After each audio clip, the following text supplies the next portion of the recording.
जय हिंद दोस्तों, यहाँ पर हम आपके लिए स्पेशल लेकर आ गए हैं बीपीएससी टीआरई 4 के लिए या अदर कोई भी एग्ज़ाम हो उन सब के लिए ज्योग्राफी की क्लास। यहाँ पर हम देखने वाले हैं 50 क्वेश्चंस। ठीक है, टॉप 50 क्वेश्चंस देखेंगे जो परीक्षा में पूछे गए प्रश्न हैं, इनका फुल डिटेल सोल्यूशन भी होगा। तो यहाँ पर जो है इसके पहले 2 वीडियो हुए हैं, उनको आपने नहीं देखा है तो जाकर देख लीजिए। और हमारे चैनल पर आप पहली बार आए हैं तो चैनल पर दया दृष्टि जरूर बनाइए। तो यहाँ पर देखिए 101 नंबर क्वेश्चन क्या है, टिन मिलता है। तो टिन कहाँ पर मिलता है, तो प्लेसर निक्षेपों पे मिलता है। कहाँ पर, प्लेसर निक्षेपों में लगभग जो है 80% जो है टिन यहाँ पर मिलता है। तो ऑप्शन नंबर जो आपका ए है ना वह करेक्ट हो जाता है। अगला क्वेश्चन है, मृदा संरक्षण वह प्रक्रम है जिसमें मृदा को नुकसान से सुरक्षित किया जाता है। ठीक है, तो मृदा संरक्षण का मतलब ही है मिट्टी का बचाव। तो बचाव यहाँ पर सुरक्षा ही प्रदान की जाएगी तभी बचाव होगा। ठीक, टेरा रोसा प्रारूपिक विकास उस भूभाग में होता है जिसमें चूना पत्थर होता है। तो टेरा रोसा का प्रारूपिक विकास उस भाग में होता है जहाँ पर जो है क्या होता है, चूना पत्थर होता है। ऑप्शन ए आपका करेक्ट हो जाता है। पृथ्वी पर घने यानी कि डेंस वन जो है अधिकतर कहाँ पर मिलते हैं, तो विषुवत रेखा के पास मिलते हैं। क्यों मिलते हैं, क्योंकि यहाँ पर जो है जो तापमान होता है वह उच्च पाया जाता है और यहाँ पर जो है क्या वर्षा जो होती है बहुत ही अच्छी मात्रा में होती है। इस वजह से विश्व का कौन सा देश मुलायम लकड़ी एवं लकड़ी की लुगदी का सबसे बड़ा उत्पादक एवं निर्यातक है, तो उसका नाम कनाडा है। क्या है, कनाडा। ठीक है, चलिए अगला क्वेश्चन यहाँ पर है, सूची फर्स्ट और सूची सेकंड यानी कि रेल मार्ग को जोड़ने वाले स्थान से सुमेलित करना है। और यहाँ पर जो है कह रहा है कि सही उत्तर चुनना है। ठीक है, क्या उत्तर को चुनना है, तो सही उत्तर चुनना है। तो देखिए यहाँ पर ए का चौथा होगा यानी कि यूरोपियन ट्रांस कॉन्टिनेंटल रेल मार्ग जो है वह पेरिस से वारसा तक है।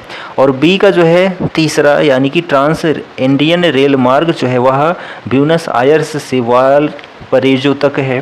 ट्रांस साइबेरियन रेल मार्ग जो है यह कहाँ पर है, तो लेनिनग्राड से व्लादिवोस्टोक तक। और जो ऑप्शन डी है ओरिएंट एक्सप्रेस यह जो है पेरिस से इस्तांबुल तक है। तो यहाँ पर देखा जाए तो एक कम, अगर ये 4 कुछ ऑप्शन है ना तो 4 में से यदि आपको एक पता है तो उससे जो है आप अपना निष्कर्ष यानी कि उत्तर प्राप्त कर पाएंगे। जैसे आप लोगों ने खूब पढ़ा है क्या, ट्रांस साइबेरियन रेल मार्ग। ठीक है, तो इसको भी पढ़ा होगा, यह किसको जोड़ता है, तो यहाँ पर जो है आप देख रहे हैं लेनिनग्राड से व्लादिवोस्टोक तक, तो ये आपने पढ़ा। तो सी का दूसरा यदि हम बात करते हैं तो सी में दूसरा जो है केवल एक ऑप्शन में ही है, ऑप्शन नंबर बी, यानी कि ऑप्शन नंबर बी आपका सही हो जाएगा। तो यहाँ पर 4 ऐसा आता है तो उसमें एक आपको पता हो बस, उसके बाद तो आपकी बल्ले बल्ले है। ठीक, निम्नलिखित में से जो है कौन एक पत्तन नगर नहीं है, तो उसका नाम जो है कैनबरा है। क्या है, कैनबरा। जबकि टोक्यो, न्यूयॉर्क और लंदन ये सभी एक पत्तन नगर हैं। पत्तन नगर यानी कि बंदरगाह। ठीक, अगला क्वेश्चन देखिए, निम्नलिखित में कौन सा विश्व का कहवा पत्तन के नाम से जाना जाता है, तो कहवा पत्तन यहाँ पर जो सेंटोस है, सेंटोस वह करेक्ट हो जाता है। ठीक है, कहवा पत्तन सेंटोस। पर्यावरण किससे बनता है, तो उपर्युक्त सभी से बनता है। जैविक घटकों से, भू आकृतिक घटकों से, अजैव घटकों से, तो इन सभी से जो है क्या बनता है, तो पर्यावरण बनता है। ऑप्शन यहाँ पर जो डी है आपका वह सही हो जाएगा। ठीक है, जलवायु परिवर्तन पर संयुक्त राष्ट्र संघ का कन्वेंशन ढांचा किससे संबंधित है, तो उपयुक्त में से जो है एक से अधिक भी हो सकता है और उपयुक्त में से कोई भी नहीं हो सकता है। ठीक है, तो यहाँ पर देख लेते हैं, जलवायु परिवर्तन पर संयुक्त राष्ट्र संघ का कन्वेंशन ढांचा ग्रीन हाउस गैसों के उत्सर्जन में कमी लाने से संबंधित है। ज्ञातव्य है कि CO2 ग्रीन हाउस गैसों के अंतर्गत ही आती है। ठीक, चलिए अगला प्रश्न यहाँ पर आ जाता है। अब भारत का भूगोल क्या आता है, भारत का भूगोल।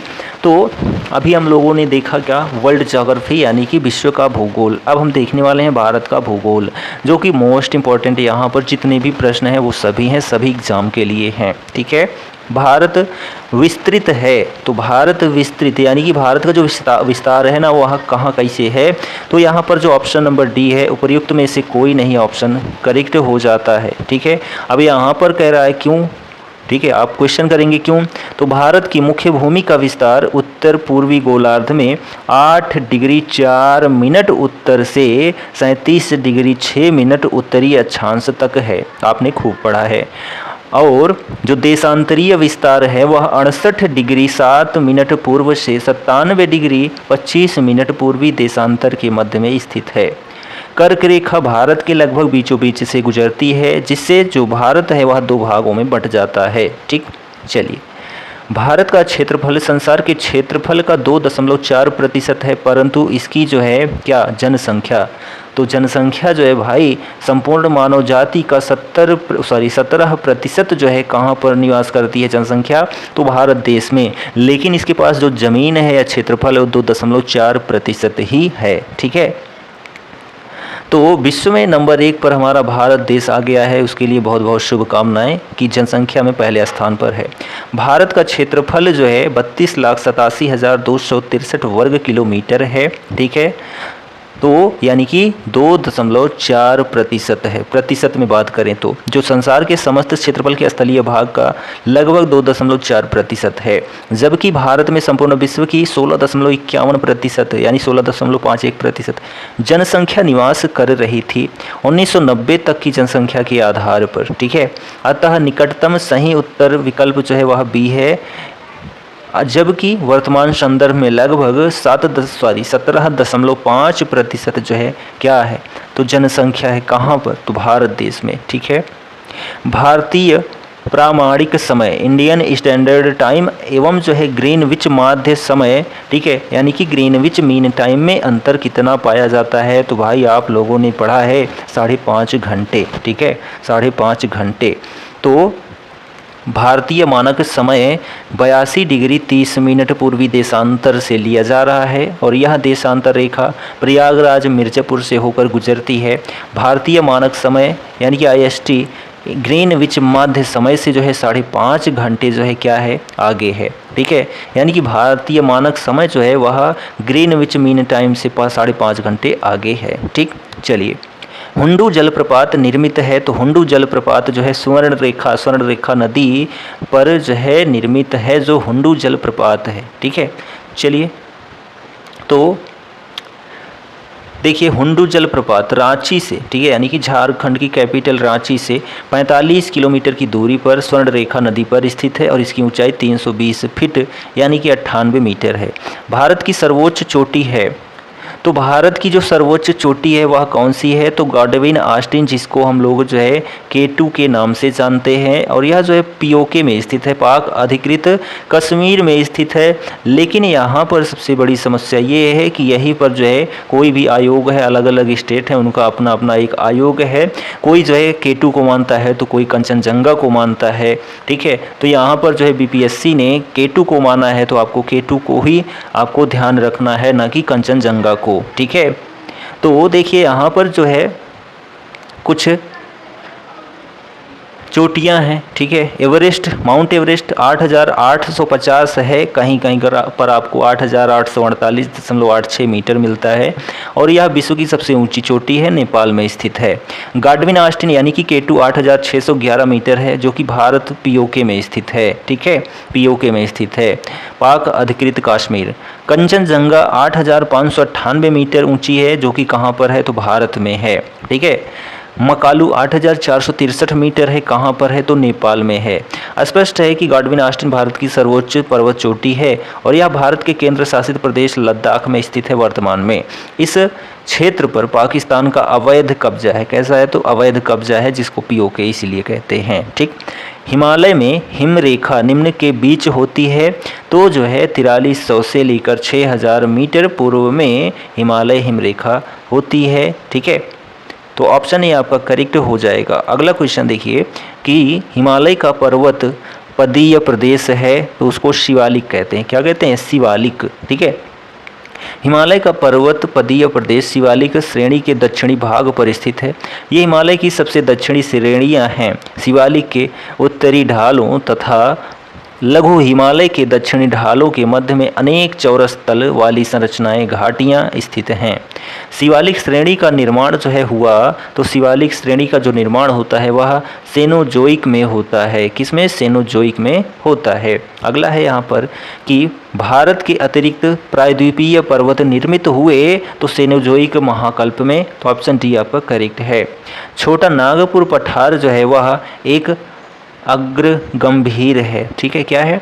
छोटा नागपुर पठार एक अग्र गंभीर है, तो ऑप्शन ए आपका करेक्ट हो जाता है। छोटा नागपुर पठार में विभिन्न ऊंचाइयों के पठारों का क्रम मिलता है। मध्य पश्चिमी भाग पर पाट भूमि स्थित है जिसकी अधिकतम ऊंचाई 1100 मीटर मिलती है। इस पठार की प्रत्येक दिशा में सोपान मिलते हैं। पठार में ढाल तीव्र स्कार्पों के रूप में पाए जाते हैं, अतः यह एक जो है अग्र गंभीर है। ठीक है, क्या? छोटा नागपुर का पठार। भारत में भू आकारों की रचना के संबंध में निम्नलिखित में कथनों में से जो है विचार करना है। ठीक है, तो यहाँ पर देखिए 1, 2, 3 संरचनात्मक दृष्टि से मेघालय पठार दक्कन पठार का ही विस्तारित भाग है, तो चलिए ठीक है। ठीक है, कश्मीर घाटी की रचना एक समभिनति, ठीक है, समभिनति में हुई कश्मीर घाटी की रचना, ये भी ठीक है। गंगा मैदान की रचना एक अग्रगर्त में हुई है, यह भी चलिए ठीक है। तो यहाँ पर 1, 2, 3 ऑप्शन ए करेक्ट हो जाता है। अगला क्वेश्चन यहाँ पर देखिए, मोस्ट इंपॉर्टेंट क्वेश्चन ये सभी हैं। ठीक है, तो निम्नलिखित में से कौन सा मेघालय पठार का अंश नहीं है? तो उसका नाम भुवन पहाड़ियाँ है। क्या है? भुवन पहाड़ियाँ। गारो, खासी और जयंतियाँ जो हैं कहाँ पर हैं? तो ये मेघालय में है। मोस्ट इंपॉर्टेंट है, आप ज़रूर याद रखें। अब मेघालय ही ऐसा राज्य है जहाँ पर विश्व में सबसे अधिक वर्षा होती है, मासिनराम में। ठीक है, भुवन पहाड़ियाँ मिजो हिल्स के भाग हैं, यानी मिजोरम की पहाड़ियाँ हैं जो पूर्वोत्तर हिमालय का अंग हैं, जबकि गारो, खासी और जयंतिया पहाड़ियाँ मेघालय पठार के भाग हैं। इल्मेनाइट जो कि भारतीय तटीय रेखा के साथ व्यापक रूप से वितरित है, किसका खनिज है? तो उसका नाम टाइटेनियम है। क्या है? Titanium, option B. ठीक, भारत की तटरेखा है, तो भारत की जो तटरेखा है वह भारत के मुख्य भूमि से लगे कुल तट की लंबाई कितनी है? तो 5422.6 किलोमीटर। मुख्य भूमि से दूर कुल तट की लंबाई 2094 किलोमीटर है। भारत की संपूर्ण तट रेखा अर्थात द्वीपों के साथ 7516.6 किलोमीटर है। तो यहाँ पर ऐसा कोई ऑप्शन नहीं दिया गया है। ठीक है, चलिए अगला यहाँ पर प्रश्न है कि महाराष्ट्र एवं कर्नाटक में पश्चिमी घाट कहलाते हैं, तो क्या कहलाते हैं? सह्याद्री कहलाते हैं। क्या? सह्याद्री कहलाते हैं। ठीक, चलिए नेक्स्ट क्वेश्चन है, वह दर्रा जो सर्वाधिक ऊंचाई में अवस्थित है वह कौन सा दर्रा है? तो यहाँ पर उपर्युक्त में से कोई नहीं, या फिर जो है उपर्युक्त में से एक से अधिक। तो पूछा है कि सर्वाधिक ऊंचाई में अवस्थित है, तो नाथुला दर्रा जो है वह सर्वाधिक ऊंचाई पर अवस्थित दर्रा है। नाथुला की ऊंचाई 14,450 फीट और जोजिला की ऊंचाई 11,578 फीट। ठीक है, रोहतांग दर्रा की ऊंचाई 13,044 फीट और खैबर दर्रा की ऊंचाई 3,510 फीट है। ठीक है, तो ये सभी जो है दर्रे हैं और उनके ऊंचाई स्थान। ठीक, परंतु भारत का सर्वाधिक ऊंचाई में अवस्थित दर्रा यांगजी दीवान 5,890 मीटर की ऊंचाई पर स्थित है। ठीक, और इसमें जो है विकल्प में कोई नहीं दिया गया, इस वजह से विकल्प आंसर ई हो जाएगा। लक्षद्वीप टापू अवस्थित है कहाँ पर? तो दक्षिण पश्चिम भारत में लक्षद्वीप टापू अवस्थित है। ठीक है, अगला है यहाँ पर कि द्वीपों का समूह लक्षद्वीप प्रवाल भित्ति का एक उदाहरण है। प्रवाल भित्ति का एक उदाहरण है। ठीक, लक्षद्वीप में जो है कितने द्वीप हैं? तो लक्षद्वीप में जो है कुल 36 द्वीप हैं। कितने? 36 द्वीप हैं। तो चलिए हम इनको डिटेल में देख लेते हैं। लक्षद्वीप अरब सागर में द्वीपों का समूह है। यह भारत का केंद्र शासित प्रदेश है। ठीक है, इसका कुल क्षेत्रफल 32 वर्ग किलोमीटर है। लक्षद्वीप के अधिकांश द्वीप प्रवाल भित्ति या प्रवाल उत्पत्ति के हैं। लक्षद्वीप समूह में द्वीपों की कुल संख्या 36 है, जबकि इनमें से केवल 10 ही आबाद हैं। ठीक है, आबाद का मतलब यहाँ पर जनसंख्या निवास करती है। लक्षद्वीप के सबसे उत्तरी द्वीप समूह को अमीन द्वीपी और सबसे दक्षिणी द्वीप समूह को मिनिकॉय कहते हैं। मिनिकॉय शेष द्वीपों से 9 डिग्री चैनल द्वारा पृथक होता है। कावारत्ती लक्षद्वीप की राजधानी है जो कावारत्ती द्वीप पर ही स्थित है। ठीक, तो यह लक्षद्वीप से संबंधित बिंदु थे। अगला प्रश्न है, विदर्भ एक प्रादेशिक नाम है भारत में और यह जो है महाराष्ट्र का अंग है विदर्भ। तो ऑप्शन जो बी है ना आपका वह सही हो जाता है। ठीक है, तो अगला प्रश्न देखिए, निम्नलिखित में से जो है किस राज्य में सर्वाधिक क्षेत्र के वनों का किस राज्य में सर्वाधिक क्षेत्र वनों के अंतर्गत पाया जाता है? तो उसका नाम जो है वह अरुणाचल प्रदेश है। क्या? अरुणाचल प्रदेश। तो ऑप्शन नंबर जो आपका डी है वह करेक्ट हो जाता है। तो यहाँ पर देख लेते हैं जो वन है 2021 के अनुसार कहाँ पर कितने पाए जाते हैं। तो क्षेत्रफल की दृष्टि से देखा जाए तो अरुणाचल प्रदेश 79% ठीक है प्लस है। उसके बाद स्थान आता है छत्तीसगढ़ का और उसके बाद जो है आता है उड़ीसा का, उसके बाद जो है मध्य प्रदेश का और उसके बाद जो है महाराष्ट्र का आता है। ठीक है, चलिए, निम्नलिखित किस पहाड़ी पर पूर्वी घाट पश्चिमी घाट से मिलता है? तो उसका नाम जो है नीलगिरी पहाड़ी है। क्या है? नीलगिरी पहाड़ी से पूर्वी घाट और पश्चिमी घाट मिलता है। ठीक है, और यह जो नीलगिरी पहाड़ी है इसको ब्लू माउंटेन भी कहा जाता है। ठीक है, और इसकी सर्वाधिक ऊंची चोटी जो है उसको दोद्दा बेटा कहते हैं, दोद्दा बेटा कहते हैं, जो कि 2637 मीटर जो है ऊंची है। कन्याकुमारी से सटी पहाड़ियां हैं तो उनका नाम क्या है? कार्डेमम पहाड़ियाँ। कार्डेमम पहाड़ियाँ, तो ऑप्शन नंबर सी आपका करेक्ट हो जाता है। ठीक, इसे जो है सह्याद्री के नाम से भी जाना जाता है कार्डेमम पहाड़ी को। नीलगिरी पहाड़ी एक स्थलीकृत गांठ है जहां पूर्वी घाट एवं पश्चिमी घाट पर्वत मिलते हैं। तो नीलगिरी का सर्वोच्च शिखर जो है आपने अभी देखा कि दोद्दा बेट्टा है। ठीक है, जो दक्षिण भारत का दूसरा सबसे ऊंचा शिखर है। ठीक, दक्षिण भारत का सर्वोच्च शिखर जो है उसका नाम अनाईमुड़ी या अन्नामलाई पर्वत चोटी है। यह नीलगिरी के दक्षिण में स्थित है। अन्नामलाई के दक्षिण में कार्डेमम यानी कि इलायची की पहाड़ियां हैं जो कन्याकुमारी के नज़दीक स्थित हैं। ठीक है, चलिए नेक्स्ट क्वेश्चन देखिए कि क्षेत्रफल के क्रम में भारत के 3 बड़े राज्य कौन से हैं? यानी क्षेत्रफल की दृष्टि से तो राजस्थान सबसे ऊपर है, उसके बाद मध्य प्रदेश है, उसके बाद महाराष्ट्र है, उसके बाद उत्तर प्रदेश है। ठीक है, चलिए यहाँ पर देखिए नेक्स्ट क्वेश्चन है कि भारत में जनसंख्या के अनुसार तीसरा एवं क्षेत्रफल में 12वां राज्य जो है वह कौन सा है? तो यहाँ पर जो ऑप्शन नंबर आपका डी है बिहार वह करेक्ट हो जाता है। ठीक है, नेक्स्ट क्वेश्चन देखिए यहाँ पर है, भारत के निम्नलिखित भागों में द्रविड़ियन प्रजाति मुख्यतः कहाँ संकेंद्रित है? तो वह है दक्षिण भारत। क्या है? दक्षिण भारत है। ठीक है, नेक्स्ट क्वेश्चन, निम्नलिखित में से किस राज्य में जनजातीय समुदाय की पहचान नहीं की गई है? तो उसका नाम हरियाणा है। क्या है? हरियाणा। ऑप्शन नंबर सी आपका करेक्ट हो जाता है। अगला प्रश्न यहाँ पर देखिए कि भील जाति जो है वह कहाँ पाई जाती है? तो भील जाति महाराष्ट्र में पाई जाती है। कहाँ पर? महाराष्ट्र में। भील जनजाति भारत के गुजरात, मध्य प्रदेश, छत्तीसगढ़, महाराष्ट्र, आंध्र प्रदेश, तेलंगाना सहित कर्नाटक, त्रिपुरा एवं राजस्थान प्रांतों में अधिवासित है जो भील जनजाति है। ठीक, निम्नलिखित में से जो है किस जनजाति और राज्य की कौन सी जोड़ी सही नहीं है? तो यहाँ पर जो ऑप्शन डी है डोडा केरल, यह जो है जो जोड़ी है वह सही नहीं है, जबकि भील गुजरात में, गद्दी हिमाचल प्रदेश में और कोटा तमिलनाडु में। ठीक है, चलिए अगला प्रश्न यहाँ पर है कि निम्नलिखित नगरों में अलकनंदा एवं भागीरथी कहाँ मिलकर गंगा नदी बनाती हैं? तो उसका नाम जो है वह देवप्रयाग है, जहाँ पर अलकनंदा एवं भागीरथी दोनों मिलकर ठीक है वह गंगा नदी बनाती हैं। कहाँ पर? तो जो है देवप्रयाग में। तो देवप्रयाग उत्तराखंड के टिहरी गढ़वाल जिले में स्थित प्रसिद्ध तीर्थ स्थल है।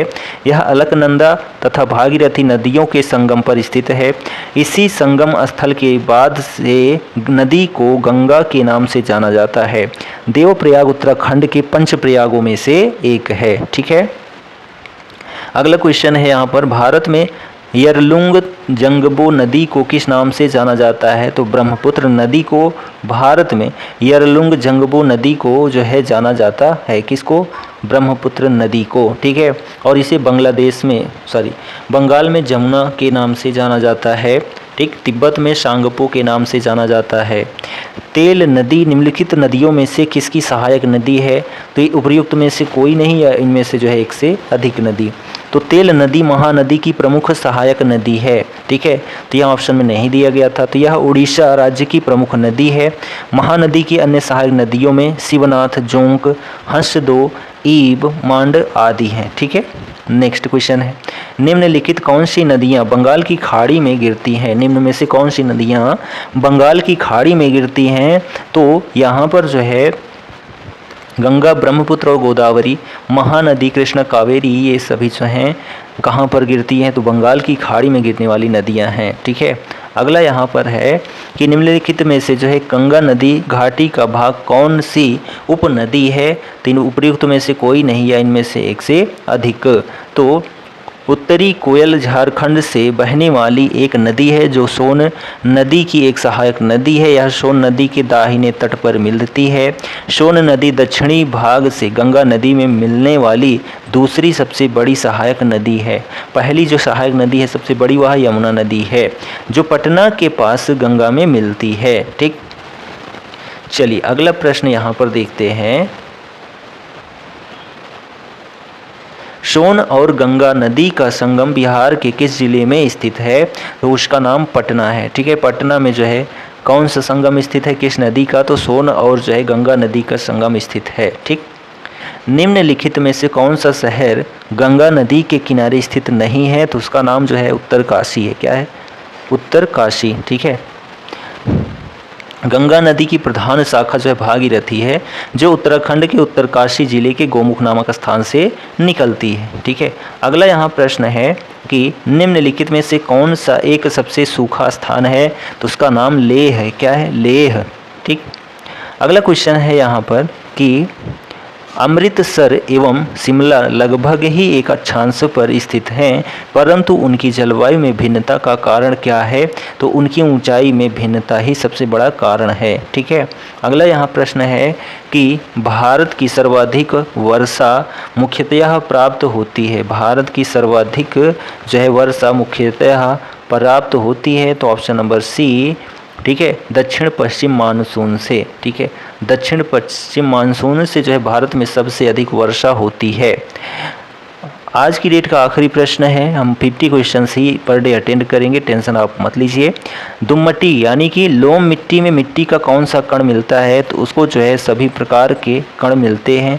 ऑप्शन डी आपका करेक्ट हो जाता है, ठीक है।